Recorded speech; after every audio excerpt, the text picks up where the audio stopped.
Welcome back with us. Di sini ada gua Hans yang akan nge-lead, dan di sini juga ada Benny. Dan kali ini agak berbeda dari podcast kami biasanya. Kali ini kami akan buat segmen baru ya, Ben ya. Namanya itu talk ya. Di sini kami akan ngobrol tentang pendapat maupun sharing. Sangat berbeda dari yang biasanya. Kalau biasanya dengan sumber kita dapat inspirasi, dan kali ini sedikit berbeda, kita ganti formatnya. Oke. Dan bulan depan juga ada format baru, guys. Oke. Ya, benar banget. Oke. Di bulan Kita lanjut. Ya, mungkin sedikit cerita tentang bulan depan. Kayak nanti kita bakal sharing apa yang kita dapetin nantinya di bulan depan melalui baca sebuah buku. Hopefully semuanya bisa bantu teman-teman di sini tentang mindset atau insight, atau mungkin teman-teman yang nggak sempat baca buku boleh banget untuk dengerin kita supaya nanti di situ tetap dapat insight-nya. Asik. Oke. Ya, lanjut Hans. Hari ini kita mau bahas apa nih? Iya, kita ngebahas tentang lebih ke hidup kali ini ya. Hidup. Ya, menemukan tujuannya, makna hidup kali ya. Iya. Kita mulai ya dari sebuah quote ya yang gua ngambil. Itu menarik banget di menurut gua. Kayak dia bilang, gua ngambil quote dari gua lagi suka sama Alexander the Great. Alexander the Great tuh pernah bilang kalau kayak dia kayak intinya tuh bilang, gue nggak takut sama domba, gue nggak takut sama harimau yang dipimpin domba, tapi gue takut sama domba yang dipimpin harimau. Wah, itu ini banget sih, kayak ternyata memang leadership tuh sepenting itu loh. Kayak lu harus punya mental supaya lu bisa maju. Itu yang paling gue kena sih, kayak gila sih. Karena cerita sedikit tentang Alexander the Great ya. Alexander the Great tuh dia di umurnya 21 tahun dia udah menguasai dunia. Di umur 21. Dia perang pertama kali itu dengan usia dia sangat muda. Dan gue lupa ya, 15 tahun kayaknya udah perang deh dia. Alexander the Great ini seorang leader dari ini ya, kalau nggak salah dari bangsa Roma ya? Yunani. Oh, Yunani ya. Oh, oke. Gue lupa, kayaknya Roma ya. Oh iya, bentar. Itu mari kita sambil cari-cari ya guys. Ya, Raja Makedonia. Ya. Greek. Yunani, benar kan gue? Yunani. Kalau dalam bahasa Inggrisnya itu tuh yang gue baca di sini tuh kayak I'm not afraid of an army of lions led by a sheep. I'm afraid of an army of sheep led by a lion. Iya. Yes. Itu ini banget sih. Terus berarti kan kalau kita ngelihat dari Alexander the Great, kita belajar lah dari banyak pahlawan di dunia. Salah satu Alexander the Great, kita ngelihat kalau mental sih. Gue belajar mental. Lu harus punya mental berani.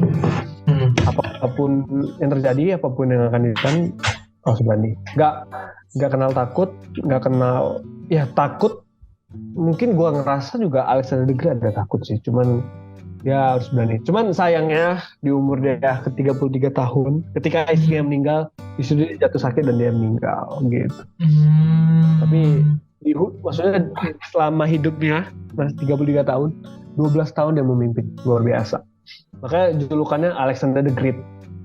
Iya. Karena dia jago banget bro, di usia yang masih muda udah memimpin. Iya, kayaknya harus perlu lagi sih nanti ngulik tentang Alexander the Great. Iya. Yes, terus gimana tuh? Boleh banget belajar dari tentang Alexander the Great. Next kita pindah lagi ke salah satu tokoh favorit gue. Gue lagi pelajarin juga sih. Tapi fokus gue sekarang sih baca buku ya Ben ya. Gue suka banget tentang banyak hal sekarang, kayak lebih ke ekonomi sih. Gue lebih belajar, banyak baca. Lu harus banyak baca. Itu penting banget sih, kayak ngebuka wawasan, ngebuka banyak hal, ngebuka apa yang lu nggak tahu. Pokoknya baca tuh teman baik gue lah sekarang, anjay. Teman baik. Salah satu buku menarik banget. Salah satu buku yang menarik banget yaitu Principles dari Ray Dalio.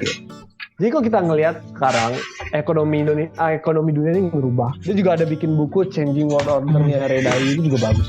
Kayak dia bilang dari fase dari dulu VOC Belanda berkuasa, dari UK berkuasa, dan sekarang Amerika tuh bakal tergantikan sama Cina, dia bilang. gitu. Dan di buku Alexander di buku Ray Dalio yang Principles, dia jelasin tentang 5 hal yang kita harus ada ataupun kita harus lewati. Pokoknya yang kena di gua itu pasti yang pertama. Yang pertama dia bilang gini, embrace reality and deal with it. Gue ngeliat dalam hidup dia sih banyak juga masalah, dia nggak selalu di atas. Jadi for information guys, Ray Dalio ini punya salah satu hedge fund terbesar di Amerika. Itu namanya Bridgewater. Itu pengelola dana gede banget.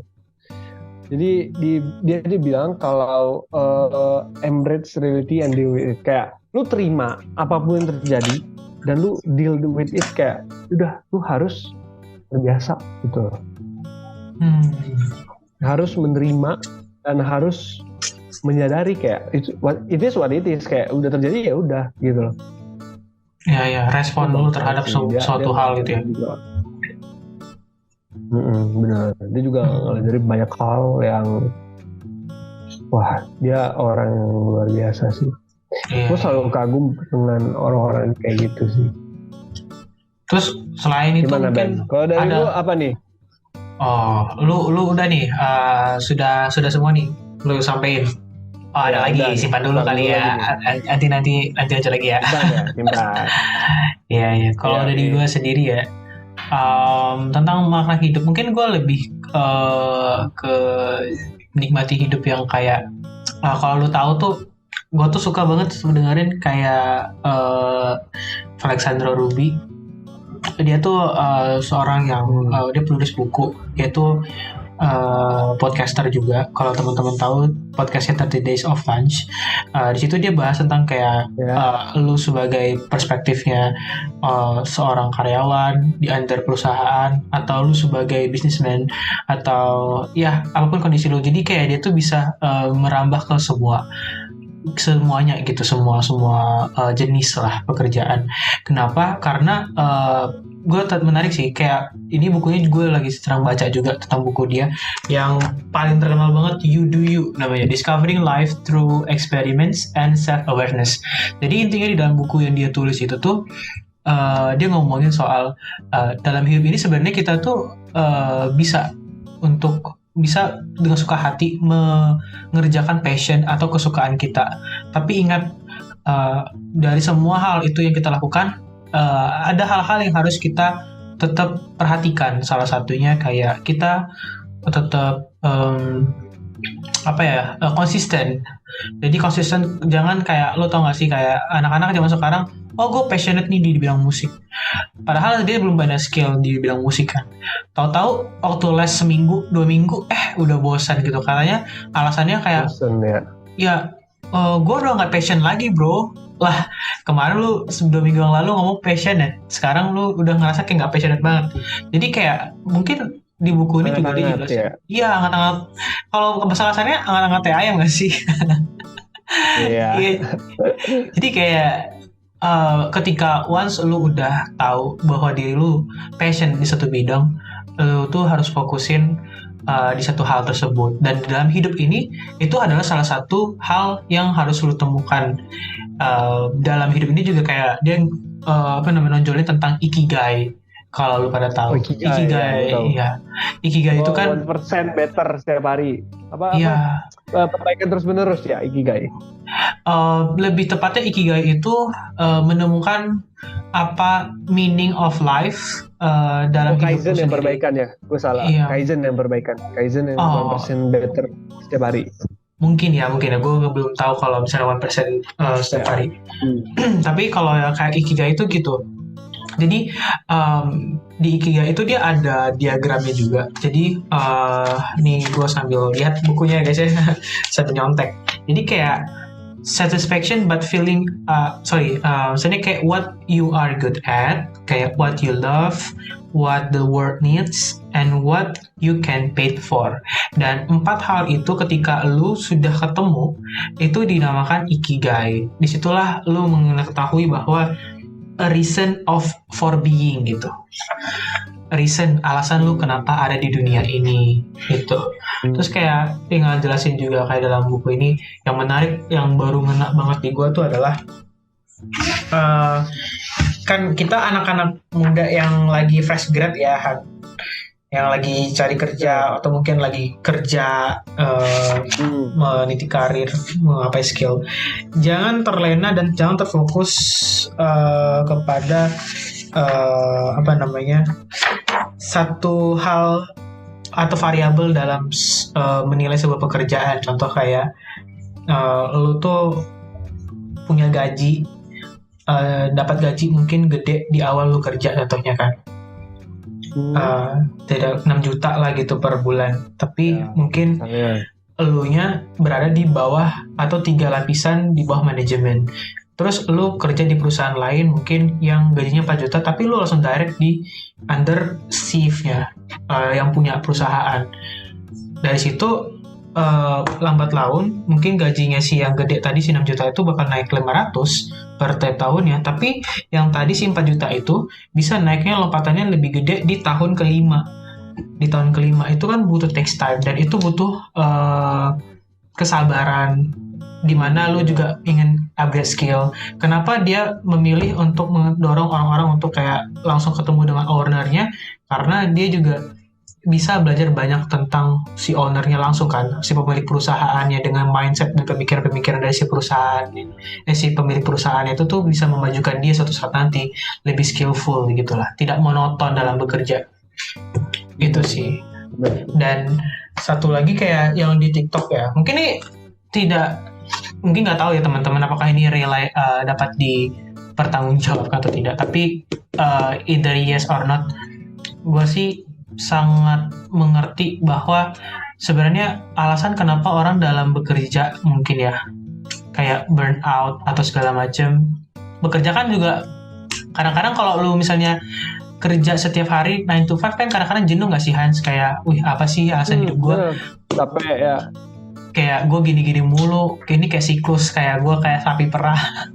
Itu gue rasain juga waktu kemarin yang kita ngobrol, pokoknya waktu lagi magang kan, itu kan kita satu tempat magang, kita kan ngobrol-ngobrol tuh kayak apa ya alasan hidup gue ya, kok gue 9 to 5 ya gini-gini mulu ya. Tapi gue ngerasa ternyata cara kita tuh berpikir tuh jangan kayak yaudah deh gue kerjain seadanya aja, yaudah deh gue nggak ada tanggung jawab apa-apa. Tapi gimana cara kita bertumbuh dan tidak memikirkan hal tersebut, ya kita coba untuk open minded, mengambil suatu hal ini dan pekerjaan ini sebuah tantangan atau bagian dalam hidup, sebuah hal yang bisa dikerjakan. Mungkin tujuan hidup lu mungkin kayak mau memberkati orang-orang sekitar lu mungkin, atau lu pengen berdampak positif bagi orang sekitar lu mungkin.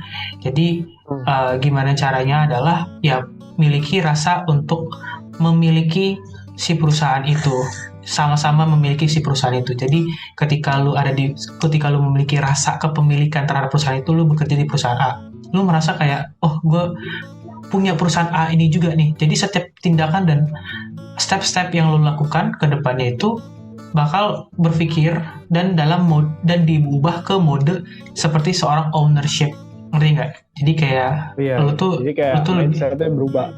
Iya, ketika lu kayak nutup rapat pikiran lu kayak gue ngerjain apa, job desk yang ada aja deh, itu kan sebenarnya kan lambat laun kan akan mematikan semangat hidup lu nggak sih? Kayak stres, tertekan, bawaan itu kayak depresi, karena ya begitu, merasa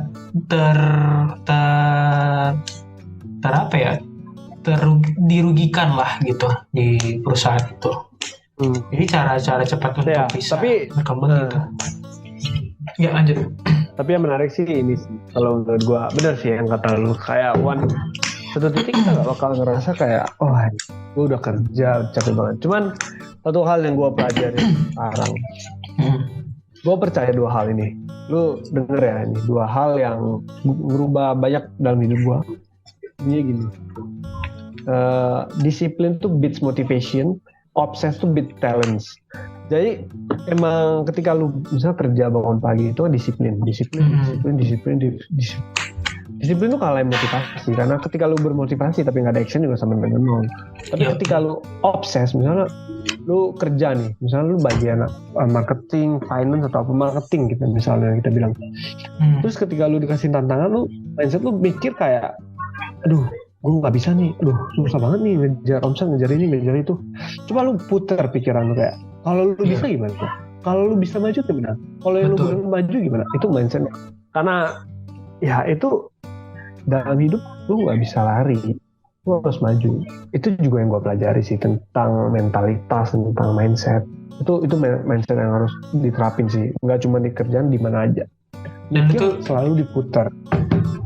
Lu dapetin dari mana tuh? Kalau lu bisa, nah gue dapet dari Iman Ghazi sih. Iman Ghazi itu salah satu, dia bilioner malah, usia sangat muda. Jadi kisah hidupnya juga cukup tragis lah. Dia tinggal sama ibunya doang. Dulu dia miskin, terus dia struggle bikin agensi, kaya dari sana pelan-pelan naik sampai sekarang. Dia di umur 24 atau 25, udah punya private jet, udah ini banyak inspirasi orang baik. Keren banget. Itu sih yang tadi gue bilang. Mindset lu harus diubah. Kalau lu bisa gimana? Kalau lu naik gimana? Kalau semua bisa gimana? Itu prinsip yang harus diterapin. Gue juga lagi belajar lah. Iya. Prinsipnya. Kalau lu bisa gimana? What if I can? Kalau lu bisa. Iya, betul. Gue juga setuju. Tuh. Setiap manusia tuh sebenarnya kan mungkin orang-orang ngomong kayak, oh bakat gue contohnya inilah dari Tuhan gitu. Tapi dia nggak mau ngembangin itu. Ada nggak sih kadang-kadang orang kayak gitu kan, yang kayak yaudah deh, gue dari dulu cuma bisa nyanyi, yaudah deh gue nyanyi doang gitu. Padahal sebenarnya ya manusia itu, kalau menurut gue pribadi, dari sejauh ini gue hidup di dunia ini 22 tahun, gue melihat kayak manusia itu sebenarnya bisa mempelajari banyak hal, tidak harus terpaku sama passionnya aja, maksudnya sama bakatnya doang. Jadi mungkin orang-orang selama ini terpaku sama bakat doang ya, arti kata bakat. Ngerti gak sih, kayak oh bakat gue cuma di bidang musik doang nih, kalau di luar musik gue gak bisa. Nah di situ ketika lu udah close mindset, gak bisa bener-bener belajar karena pikiran lu udah close gitu. Ini ada hal satu menarik sih, kita ngobrol tentang itu kan. Jadi lu tau gak penemu pesawat tuh berapa Wright bersaudara kan? Iya. Penemu pesawat siapa tuh? Ya, jadi itu gimana sih baca White bersaudara, itulah. Pokoknya dia orang bikin pesawat. Jadi pas masa itu semua orang hina dia.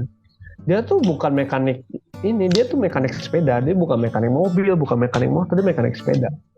Ketika banyak perusahaan pada saat itu ngebayar ilmuwan, orang-orang hebat, tapi nggak ada yang berhasil bikin pesawat. Ketika Wright bersaudara ini bikin pesawat, mereka berhasil. Mereka bukan mekanik, bukan mekanik mobil, mereka mekanik sepeda, benar-benar mekanik sepeda loh. Wow. Dan gimana cara yang mereka tuh bikinnya tuh, mereka lakuin sama-sama gitu, atau? Iya. Mereka ada ketika mereka dihina, mereka balik dan mereka nunjukin kalau mereka bisa tanpa biaya nih. Saat semua perusahaan bayar orang ilmuwan, bayar yang lain tuh, itu juga jadi hal penting sih bagi motivasi bagi orang juga. Selalu ingat kata Nelson Mandela, it always look impossible until it's done. Selalu terlihat nggak bisa, selalu nggak kayak aduh mustahil ternyata pada akhirnya udah selesai, lu bisa. Benar-benar, karena manusia itu sebenarnya manusia itu sebenarnya punya banyak potensi ya guys, di dalam diri kita. Kita mungkin yang selama ini yang tonjol itu ya cuma beberapa doang lah selama kita hidup beberapa tahun di dunia ini. Tapi sebenarnya ada potensi lain yang mungkin masih terpendam. Gua sendiri juga sebenarnya belum menemukan, dan gue bukan seorang yang pro. Again, we are not expertise, tapi we have opinion ya kan. Jadi kita sama-sama juga lagi mencari-cari hal apa yang bisa untuk kita kembangkan kayak gue sekarang ini mungkin gue punya kayak tertarik nih sedikit pengen coba, asal ada kayak rasa ingin tahu, penasaran, itu ya udah lakuin aja dulu, coba aja dulu gitu. Tapi ingat, dari semua hal itu ya ada konsekuensinya, dan semua konsekuensi itu ya harus lu tanggung jawab karena lu juga sudah dewasa kan, gitu sih. Tapi hal yang menarik tuh ada yang bilang ketika lu takut untuk jatuh, kayak lu lagi di pinggir jurang, terus lu takut nih untuk melompat, hal yang terbaik lu bisa lakuin melompat. Karena ketika lu lompat, lu beranjak, lu ada gerakan, kayak lu berpindah dari satu tempat. Tapi kalau lu stay forever, lu di sana aja. Jadi ketika lu takut ngakuin hal itu, itulah hal yang harus lu lakuin. Pasti kayak gue yakin sih orang-orang bakal bilang kayak lu ngapain ini itu. Terus tapi satu hal yang pasti, jangan ditarik sama orang-orang yang ngomong kayak gitu. Kayak mereka bilang, ngapain sih lu lakuin ini? Kayak lu ngapain sih, nggak jelas gitu kan. Itu pasti banyak banget lah kita dengar. Kita mulai podcast ini juga berapa banyak sih yang bilang kayak gitu. Ini orang ngapain? Ya nggak? Iya. Kenapa mau ditarik? Karena mereka tuh nggak pengen lu jadi siapa-siapa. Mereka tuh pengen ngebawa lu, narik lu, pengen jadi di level. Benar. Itu yang gue nggak mau. Gue pokoknya ada quotes baru juga yang gue dapet, kayak dia bilang kayak kenapa lu takut berbeda kalau lu bisa jadi terbaik. Maksudnya kayak ketika lu berbeda lu terbaik, kenapa lu harus jadi kayak mereka? Karena ketika lu beda dikit itu lu yang terbaik di bidangnya. Kayak lu ngapain misalnya, lu fokus, misalnya kita bikin podcast, ketika lu berbeda sama orang-orang, ketika orang-orang nggak bikin, lu udah yang terbaik. Iya. Di momen dimana kita bikin aja, kita udah ngalahin beberapa orang, mungkin beribu orang yang punya keinginan doang ya, baru sebatas keinginan. Makanya quotes yang paling bagus gue dapat tuh kayak, ngerangkak jauh lebih baik daripada lu diam. Lu ngerangkak nih, tapi lu jalan, lu maju, daripada lu diam doang. Gitu. Kalau perlu ngesot lah ya. Ya, pokoknya. Tapi satu hal yang gue belajar makin kesini makin dewasa, gue banyak belajar. Dengan gua yang dulu, gua sekarang udah beda. Satu hal tuh kayak yang gua pelajari itu, dia bilang kayak, gua jadi lupa apa ya. Pokoknya intinya. Oke. Ya mungkin boleh dicari dulu. Kita kasih. Enggak, gua lupa sih. Gua lupa. Pokoknya intinya dibilang kayak, gua lupa sih. Ntar kalau gua ingat. Oke, lanjut aja dulu. Nanti kita cantumin. Oke. Tapi ya setuju sih apa yang lu bilang itu. Mungkin dari apa yang lu bilang itu, gue tuh kepikiran kayak. Oh ini, gue dapat. Oh ya, boleh. Lu duluan deh. Kemumpung lagi ingat nih apa tuh? Ya. Dia bilang kayak kalau lu berbeda dengan banyak orang, itu pertanda yang bagus. Kayak kita ngelihat banyak hal ya. Tahun 2000 IBM bikin komputer ngalahin pecatur nomor 1 dunia. Semua orang nih hina IBM, kayak mana mungkin bisa ngalahin manusia. Dan the fact is fact, dan kenyataannya kenyataan. Buktinya mereka komputer ngalahin pecatur nomor 1 dunia. Itu yang merubah dunia internet sampai sekarang. Tahun berapa lagi tuh? Tahun 2017-2016. Untuk pertama kali keluar di Bennett, semua orang bilang apa ojol demo, bilang nggak pakai Gojek. Tapi memang lu nggak bisa drive teknologi. Bahkan sekarang juga sama, di mana TikTok di Bennett, tapi never lu nggak akan bisa drive teknologi, bro. Ya, lu nggak akan bisa. Pokoknya ketika lu diragukan, dibilang gila. Gue paling suka dibilang gila sih. Karena gue udah banyak banget dibilang gila sama orang, sumpah. Kayak gue ngomong ini kan, terus orang-orang kayak bilang, masa sih, ya sih. Gue di momen itu lu nyadar kalau pemikiran lu lebih jauh dari mereka. Dan mereka nggak mikir apa yang dipikirin. Itu yang ngebedain lu sama mereka. Betul. Tapi tetap ingat, maksudnya ada hal-hal mungkin kalau misalnya lu mungkin sudah kejauhan, ya ada kalanya mungkin perlu. Tapi kalau misalnya ketika mereka mungkin ya lebih ke arah condongnya sirik ya, pengen, kadang-kadang manusia ini ngomongin kayak gitu, tapi dalam hati mereka sebenarnya mereka iri, ngerti nggak sih? Sometimes gue yakin sih gitu. banyak orang yang iri itu pasti ada. Gak ada yang mau Iya. lihat lu sukses, itu pasti. Itu hal yang lumrah. Yang bisa nyelamatin diri lu ya lu sendiri, yang pengen lu sukses ya lu sendiri. Gak ada orang pengen lu sukses. Lu harus catat Iya. itu. Setuju. Nah, gue sendiri, eh ya, gue sendiri sebenarnya ngerti nggak sih, satu hal yang gue pelajari ya, ini pengalaman hidup gue. Kayak, lu pernah ngira nggak sih kayak manusia ini sebenarnya pengen maju ya? Orang-orang tuh sebenarnya pada pengen, oh gue pengen punya keinginan ini itu. Gue pengen punya mobil mewah, punya mobil rumah, oke, segala macam, kerjaan oke, bagus. Tapi sebenarnya mereka tuh dalam keadaan zona nyaman yang mana kayak, ya udah deh, gue hanya nanti-nanti aja lah gitu. Tapi manusia itu uniknya adalah ketika mereka sudah terpojokkan oleh situasi dan keadaan, udah bener-bener udah mentok banget ya. Kayak contohnya nih, kayak ada orang yang mungkin keluarganya sudah kolaps, atau mungkin dianya sendiri mungkin lagi bangkrut atau gimana. Ya itu di saat itulah manusia tuh kayak klik gitu loh, kayak keklik terus mindset dia itu, mode dia berpikir dan mode dia bertahan hidup itu aktif, sehingga dia tuh yang tadinya tuh Mode yang berada di zona nyaman jadinya ke mode yang berjuang, survive. Disitulah dimana masa-masa orang-orang kayak punya mindset, pemikiran, ide, terus juga mereka berhasil lakuin satu hal gitu, dan mereka sendiri ada beberapa orang yang nggak nyangka, ternyata gue bisa yang ngelakuin hal ini gitu. Gue dengar kayak banyak orang-orang ya, kayak cerita-cerita lah dari teman-teman gue yang mungkin dulunya dari keluarga-keluarga yang cukup sulit lah, atau mungkin mereka dulu kesulitan atau segala macam lah, atau mungkin ya kayak cerita-cerita dari TikTok lah, si Guntur kalau lu tahu. Ya, jadi maksudnya orang-orang manusia-manusia ini mereka bisa berhasil sekarang sebenarnya mungkin ya karena diizinkan di suatu keadaan yang mendorong mereka tidak nyaman. Dan menurut gua ketidaknyamanan itu adalah sebuah privilege, di mana lu jadinya terdorong dan termotivasi berubah ke mode survive, dan lu disitulah akhirnya lu bisa berjuang, berhasil di situ. Itu sih. Ada, gua connect ke salah satu quotes yang gua dapat, ini bagus banget. Apa tuh? Dia bilang there is a moment when a boy realize there is nobody can save him. Jadi ada suatu momen di mana kita ngomong ini laki-laki ya, kayak lu realize nggak ada yang bisa nolong.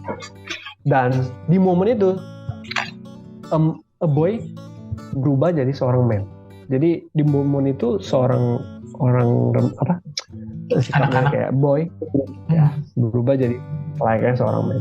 Tetapi nggak semua bisa jadi seorang man, karena beberapa boy tetap di sana dan stay children forever. Itu momen sih. Itu gue rasa semua laki-laki bakal ada di momen itu. Iya. Dan makanya kadang-kadang ada laki-laki mungkin yang telat di momen itu ya. Kalau lo tahu. Ya, jadi Iya, suka-suka merenung, suka-suka overthinking tiap malam. ya kayak gue belajar sih, memang itu overthinking juga gak boleh. Kayak lu mikir sesuatu yang bakal even belum kejadian loh. Iya, bener banget. Bener, itu kayak bukan lah, jangan sampai gitu. Karena gue pernah baca kalau nggak salah, overthinking itu hanya 20% sekian gitu yang kemungkinan terjadi. Sedangkan 80% itu tuh di luar ekspektasi kita. Maksudnya tuh tidak melebihi ekspektasi atau overthinkingnya kita gitu. Masih di bawah lah, masih masuk akal sesuai logika orang-orang gitu. Jadi ya benar sih guys, overthinking tidak ada gunanya. Jika Anda memikirkan makna hidup, tujuan hidup Anda, ya cari jalan keluar, baca ya Anda. Lebih penting baca buku sih. Karena baca buku segala itu. Iya, manusia kalau misalnya kalau lu lagi mandek nih, nggak ada ide apa-apa, baca guys.